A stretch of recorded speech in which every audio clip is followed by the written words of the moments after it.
राजू जी से हम आज इस वक्त बात करने आए हैं, राजू पेडनेकर साहब से, जिन्होंने एक लंबा सफर तय किया है सेना में।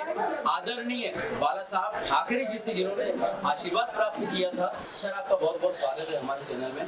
हम जानना चाहेंगे, आप हमने ग्राउंड रिपोर्टिंग की है तो पता किया है, जुझारू तरीके से आप जुड़े रहे, लगातार काम किया आपने, और आपको उम्मीद थी कि इस बार कम से कम आपको सेवा करने के लिए एक पावर दी जाए, और वो अवसर अगर नहीं मिला है तो कैसी पीड़ा है जो आप अपने कार्यकर्ताओं को, जनता को बताना चाहेंगे। 92 में मैं शाखा प्रमुख यहाँ पे बना, जबकि यहाँ पे शिवसेना का शाखा प्रमुख बनने के लिए कोई तैयार नहीं था।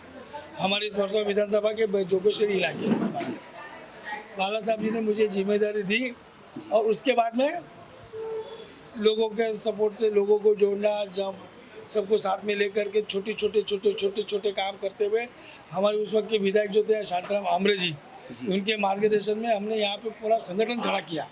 और संगठन खड़ा करने के बाद में आहिस्ता आहिस्ता 97 का दौर आया, तो 97 में भी सबसे पहले वार करने का जो साल था वो 1997 ओपन वार थी, लेकिन ओपन वार में भी मुझे टिकट दी नहीं गई, टिकट नकारी गई। मैंने सोचा पार्टी का फैसला है, चलो ठीक है, अपन निष्ठे से काम कर रहे, आज नहीं तो कल अपन चले जाएंगे आगे। उसके बाद में 2002 में भी मैंने मांगा कॉर्पोरेशन का टिकट, पार्टी ने नकार दिया। चलो कोई बात नहीं।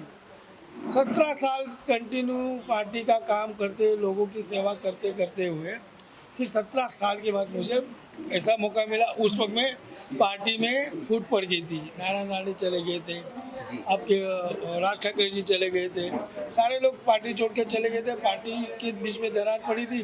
और ऐसे वक्त में मुझे जब मौका मिला तो वो लोगों ने मेरे 17 साल का जो काम था उस काम को पूरी रिस्पेक्ट देते हुए, एकदम कठिन परिस्थिति जो थी, अगर मैं नहीं लड़ता तो सीट नहीं आती, लेकिन ईश्वर की कृपा और बाला साहब के आशीर्वाद से मैं वो सीट जीत पाया। पहली बार नगर सेवक बना। उसके बाद में फिर लगातार अलग अलग वार्ड से मैं लड़ा। एक वार्ड पहले 57 था, उसके बाद में दोबारा मुझे फिर पार्टी ने 54 था, नगर सेवक बना मैं, तभी भी मुझे हमारे लोगों ने गिराने की कोशिश की। उसके बाद में 2009 में विधायक का चुनाव आया, मैंने फिर विधायक के लिए मांग की। 2009 में भी वही हाल था कि पार्टी ने मुझे नकार दिया। 2014 में आए तो 14 में तकरीबन एबी फॉर्म तैयार था, लेकिन कुछ वजह से फिर पार्टी ने मुझे नकार दिया। 2019 में भी मैं बोला कि अपक्ष लड़ूँ, तो उसमें भी पार्टी ने कहा कि अपक्ष लड़ेंगे तो सबको पार्टी से निकाला जाएगा। मैंने बोला कि भाई पार्टी से निकालना है तो मुझे नहीं लड़ना है, लेकिन हमारे एक सहकारी वहाँ पे अपक्ष लड़े, पार्टी ने उनको कभी निकाला नहीं। अभी 2024 में भी यही हाल है।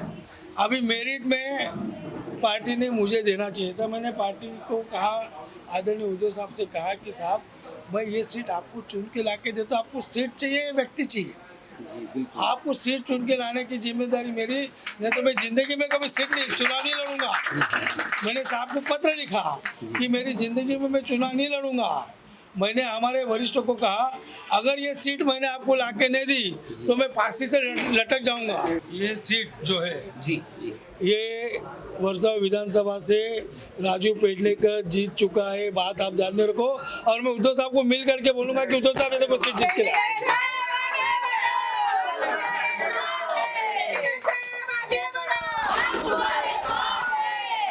सब कुछ है, क्योंकि मेरा आदमी जब उनको मेजर हार्ट अटैक आया था, मैं 1 ऊपर शाखा प्रमुख होके मैं इनको रोते रोते फोन किया, साहब मेरा आदमी कैसा है।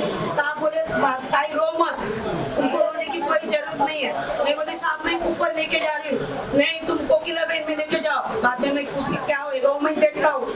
तो ये आदमी को हम कैसा बोलेंगे। मैं 61 शाखा प्रमुख थी, ऊपर शाखा प्रमुख, फिर ये मेरे काम पे आए, तो हम इसको कैसा बोलेंगे। हमारा पूरा परिवार जान देने के लिए तैयार है उनके लिए, और बहुत मेहनत करेंगे और हम सबकी सीट जीत के दिखाएंगे।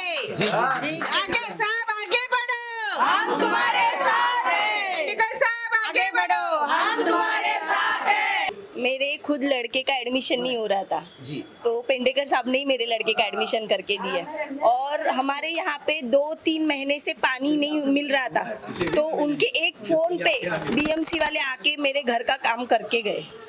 राजू मैंने जब शुरुआत की ना जी। उस फाउंडेशन मैं भी हूँ, उनके साथ में जुड़ा हुआ हूँ।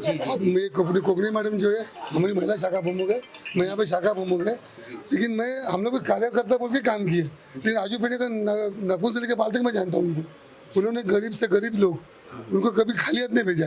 किसका स्कूल का है, दवा खाने का है, पुलिस स्टेशन का मैटर है, कहीं भी अगर पैसा नहीं है ये लेके जा, यहाँ तक का मदद किया है। इसलिए तो आज महिला जो जुड़ी है उनकी इस स्वभाव से जुड़ी हुई। हमें अपने से ज़्यादा इनके ऊपर विश्वास है। हमें पता है उनको हम किसी भी हालत में जीत के लाएंगे, क्योंकि मुझे आज भी याद है जिस टाइम पे मेरे पापा की हालत बहुत खराब थी, कैंसर से पीड़ित थे मेरे पापा। उस टाइम पे किसी ने नहीं, ताई ने भी उनकी सपोर्ट नहीं की थी मेरे पापा की। मैं उनके पास भी गई थी, मुझे जब बैंक से निकाला गया था तभी भी मैं अपनी फाइल लेके वहाँ पे पहुंची थी, तभी भी उन्होंने मेरा साथ नहीं दिया था। इन बंदे ने मेरे पापा को, मेरी बैंक को, हर एक चीज़ में, मेरे जॉब को लेके, मेरे घर को लेके, सब किसी में मुझे सपोर्ट दिया है। मेरे पापा को जब हॉस्पिटल वालों ने ये कह दिया था कि बेड नहीं है, इन्होंने किटी केयर हॉस्पिटल में बेड का बंदोबस्त कराया फ्री में। तो इनको हम कैसे छोड़ देंगे, इनको कैसे हम पीछे रख देंगे? हम नहीं रख सकते हैं और इनको हम किसी भी हालत में जीत के लाके दिखाएंगे।